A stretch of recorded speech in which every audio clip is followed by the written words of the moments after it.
We need employees who are more cooperative. The words echoed in the sterile silence of the conference room, each syllable a perfectly polished stone dropped into the placid water of my professional life. They were meant to sound like standard corporate jargon, a line from a human resources manual on managing personnel transitions. But I heard them for what they were, the final, crushing blow in a war of attrition I hadn't even realized I was losing until it was too late. My name is Jenna. I'm 34 years old, and until that Tuesday morning, I had been a project coordinator at Redline Dynamics in Seattle for 5 years. 5 years of grinding. 5 years of 12-hour days fueled by lukewarm coffee and the quiet, desperate hope of climbing the ladder. 5 years of meticulously managing client budgets, juggling impossible deadlines, and most importantly, keeping my mouth shut when my manager, Gavin Reed, made his comments. Gavin was my manager, a fact he seemed to believe granted him a set of unspoken privileges. He was a man carved from the smooth, polished marble of corporate ambition, with a smile that never quite reached his eyes and a handshake that always lingered a second too long. In the beginning, his behavior was easy to dismiss, to rationalize away as the awkward attempts of a superior trying to be one of the team.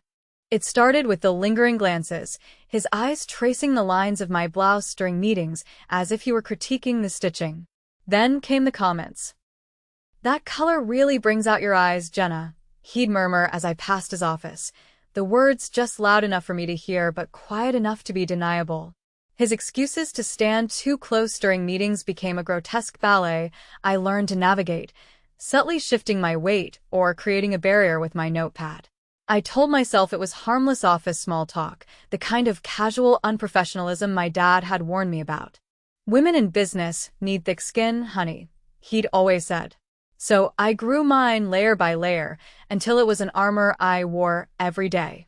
I redirected every personal question, deflected every compliment that felt less like praise and more like an assessment. I kept everything professional, told myself it wasn't worth making waves.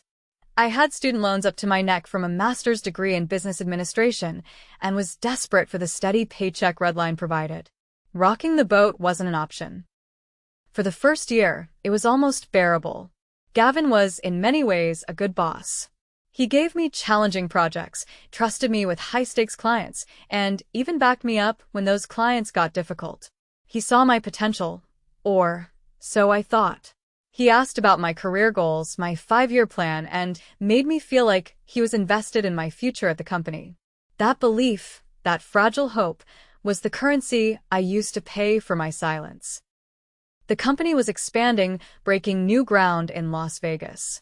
New territory, new clients, new opportunities.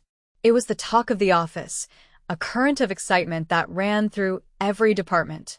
I'd been hoping for a promotion, maybe even team lead on the new project. I'd earned it. I'd put in the time, the sweat, the silent endurance.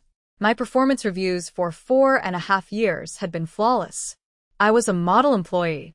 I was dedicated. I thought, indispensable. But as the years wore on, the armor grew heavier.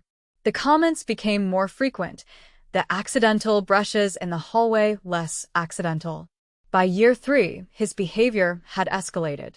He'd find excuses to touch my shoulder during meetings, a proprietary squeeze that sent a chill down my spine. He'd ask about my dating life, my weekend plans, his questions laced with an intimacy I found revolting.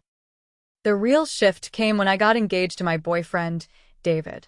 I wore the simple diamond on my left hand like a shield. I thought it would be a clear, unspoken boundary. I was wrong. Instead of backing off, Gavin's attitude shifted from predatory charm to a cold, biting critique.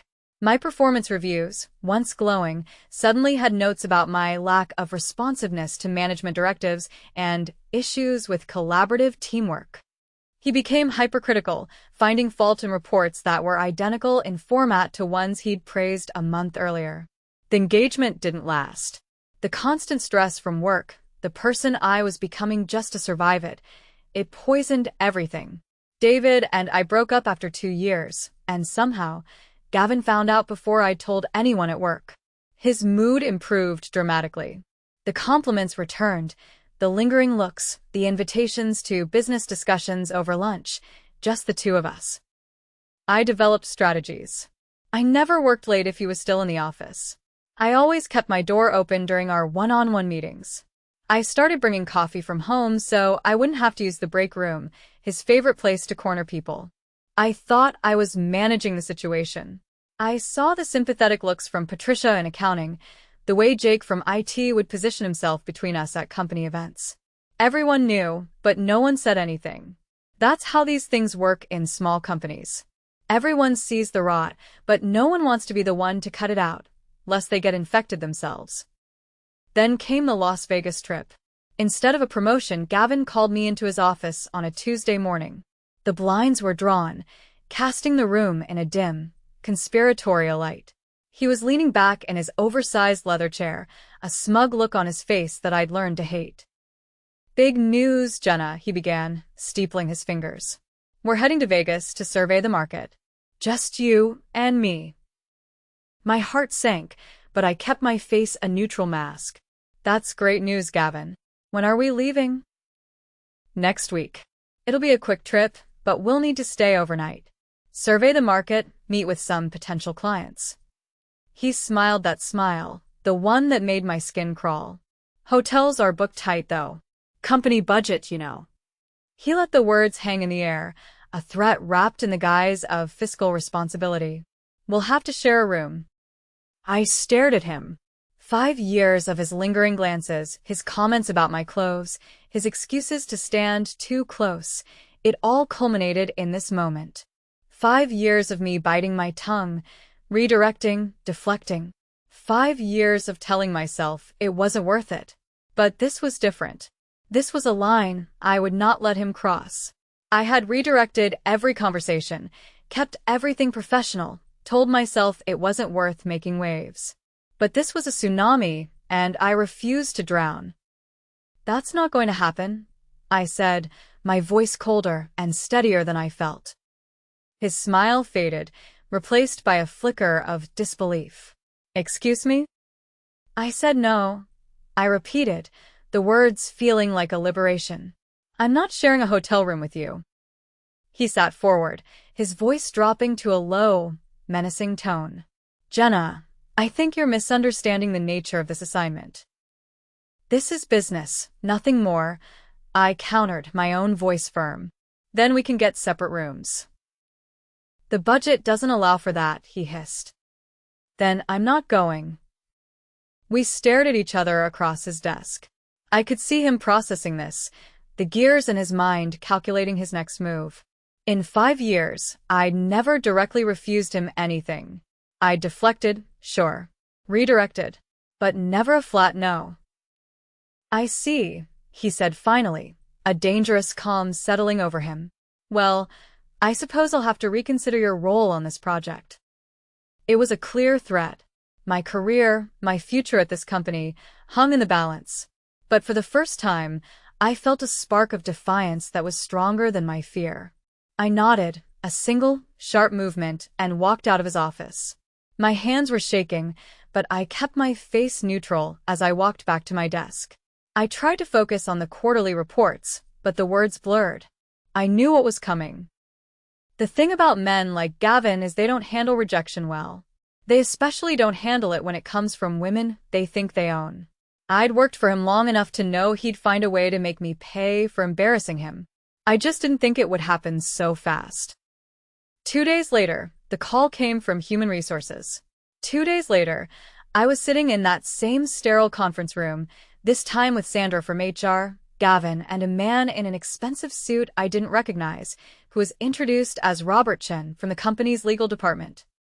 Sandra, who had always been pleasant, couldn't meet my eyes. "Jenna," she started, her voice rehearsed. "We've received reports about interpersonal conflicts affecting your work performance. Specifically, issues with collaborative teamwork and responsiveness to management directives." I looked at Gavin. He was staring at his hands, playing the part of the reluctant manager forced to discipline a difficult employee. It was a masterpiece of corporate theater. "I see," I said, my voice betraying none of the fury boiling inside me. Could you be more specific about these reports? That's when the lawyer, Robert Chen, spoke for the first time. He opened his briefcase and pulled out a folder. Mr. Reed has documented several instances of insubordination and unprofessional behavior, he said, his tone as cold as a morgue slab. Refusing work assignments, challenging management decisions, creating a hostile work environment. Hostile work environment? I repeated, the irony so thick it was suffocating. Yes, Sandra said, finally looking at me, her expression a mixture of pity and corporate duty. We take these matters very seriously. After careful consideration, we've decided to terminate your employment, effective immediately. I sat there for a moment, the words washing over me. 5 years of clean performance reviews, 5 years of hitting deadlines, managing difficult clients, covering for coworkers. And now I was the problem. Your attitude problem is affecting the workplace, Gavin said, finally looking up, a sliver of triumph in his eyes. We need employees who are more cooperative. Cooperative. There it was. The word that meant everything. I understand, I said, my voice still steady. I wouldn't give them the satisfaction of seeing me break. The lawyer slid a document across the table. The company is prepared to offer you 2-week severance, he said, contingent on signing this non-disclosure agreement. Standard practice. I scanned the document.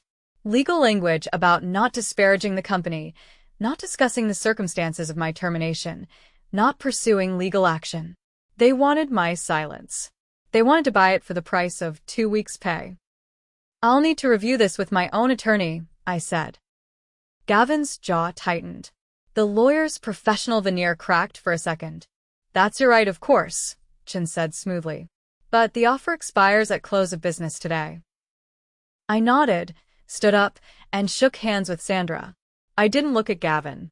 Thank you for the opportunity to work here, I said, the corporate platitude tasting like ash in my mouth. I've learned a lot. I walked back to my desk, packed my personal items into a cardboard box, and left the building. I didn't say goodbye to anyone, didn't make a scene.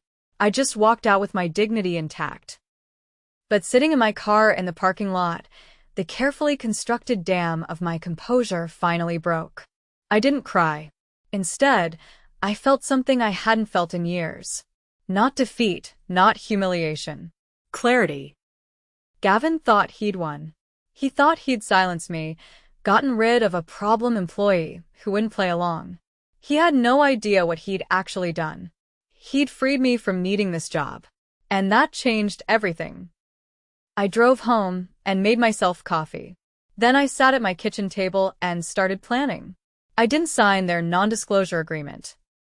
Instead, I called David's sister, Lauren. She graduated from law school 2 years earlier and worked for a powerhouse firm downtown. She was sharp, tenacious, and had always seen right through Gavin. They're trying to buy your silence, she said after I recounted the meeting. 2-week severance for 5 years of employment? That's insulting. What are my options? I asked, my voice raw. You could file a complaint with the Equal Employment Opportunity Commission. Sexual harassment, retaliation, wrongful termination. But you'd need documentation. Do you have anything in writing? I thought of the years of veiled comments, the conversations that always happen behind closed doors. No, I said, my stomach sinking. It was all verbal. Okay, Lauren said, her tone all business. This will be harder, but not impossible. Let me make some calls. That's when Gavin made his biggest mistake. The next day, Robert Chen called my personal cell. Jenna, this is Robert Chen from Redline Dynamics. I understand you've been in contact with outside legal counsel regarding your termination. I want to be very clear about something. The non-disclosure agreement you refused to sign contained important protections for both parties. Without those protections, we may be forced to take a more aggressive stance. Meaning what, exactly?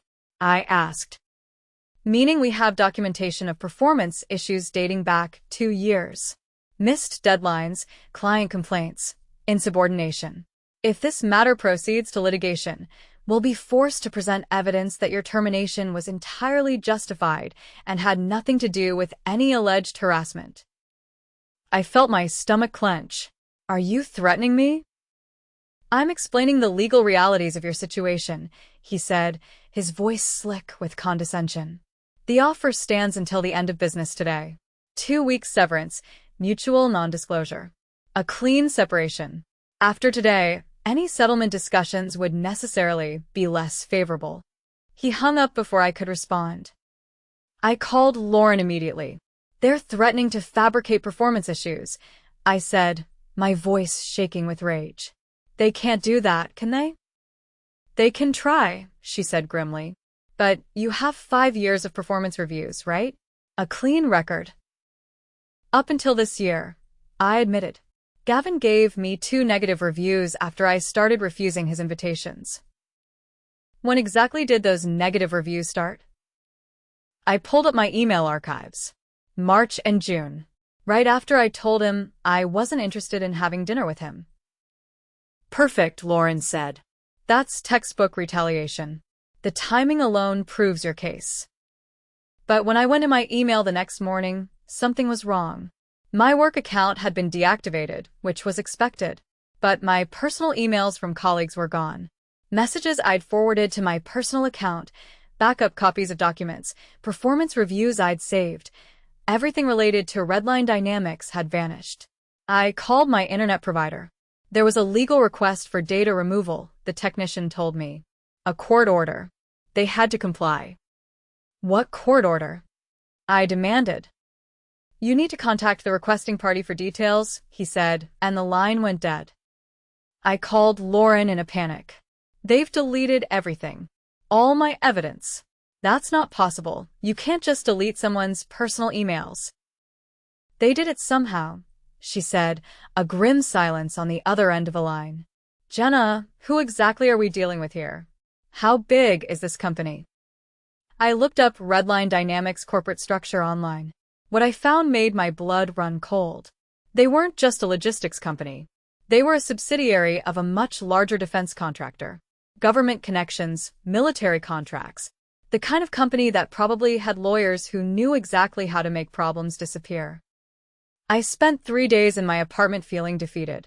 Every avenue seemed blocked. My evidence was gone. My EEOC complaint looked weak without documentation, and Redline's lawyers had made it clear they'd fight dirty.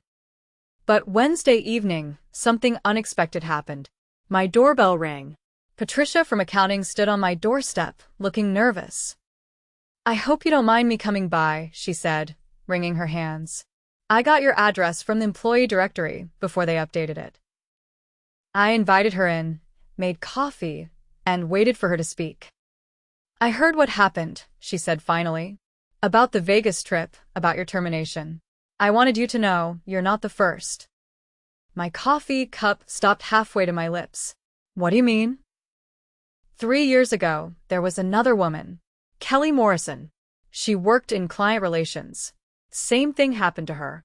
Gavin made advances she refused, and suddenly she was terminated for performance issues. What happened to her? I whispered. She tried to fight it, filed complaints, hired a lawyer. The company buried her in legal motions until she ran out of money.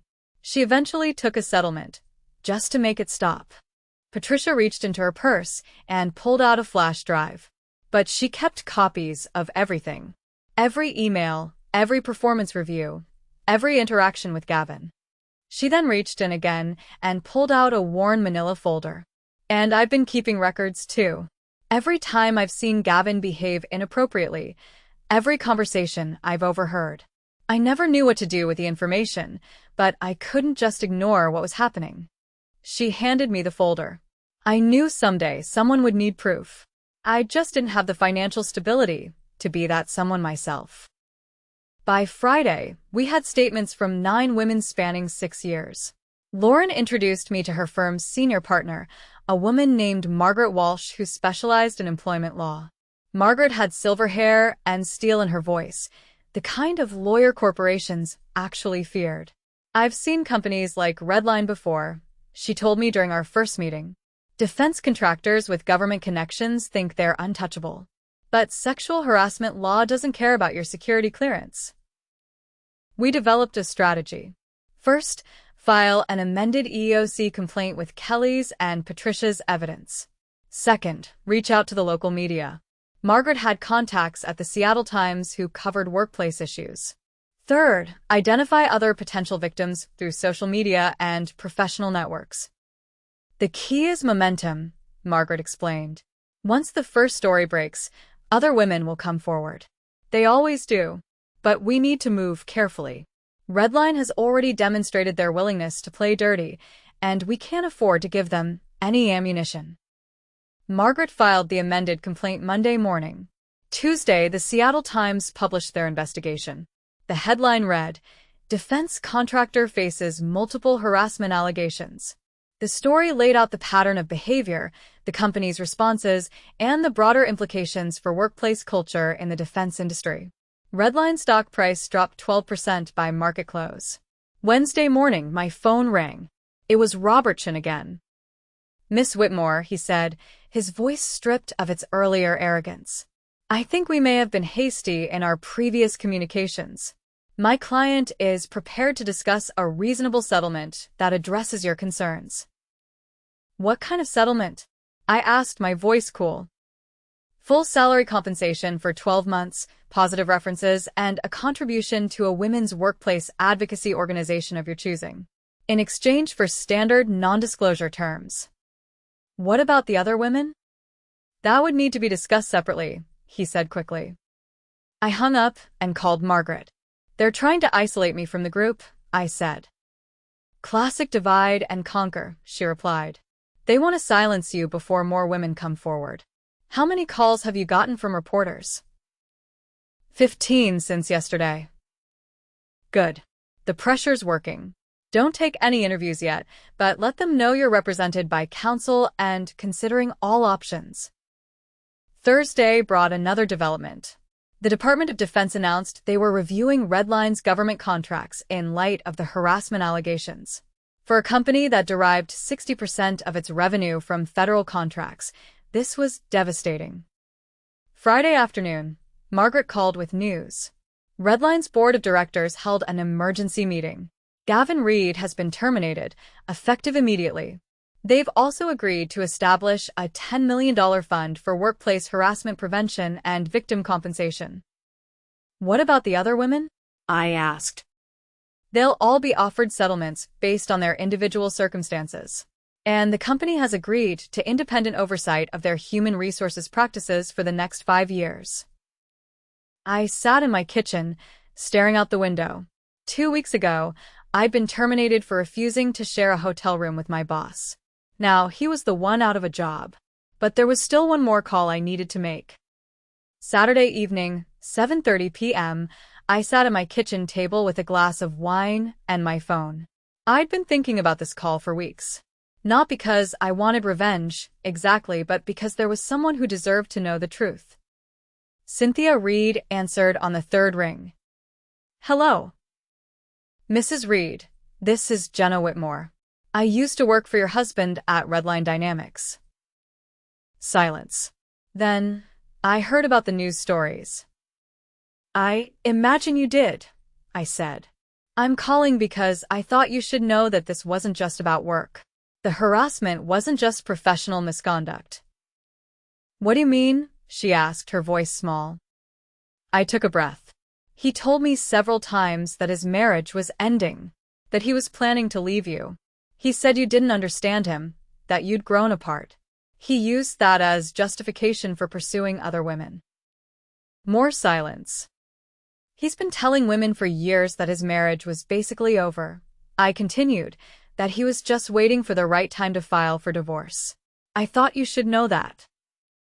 "How many women?" she finally whispered. "At least 9 that we've documented. Probably more." Cynthia was quiet for a long time. When she spoke again, her voice was different. Harder. "Thank you for calling. I need to ask you something. Do you have any evidence of him discussing our marriage with you or the other women?" "Text messages, voice recordings," I said.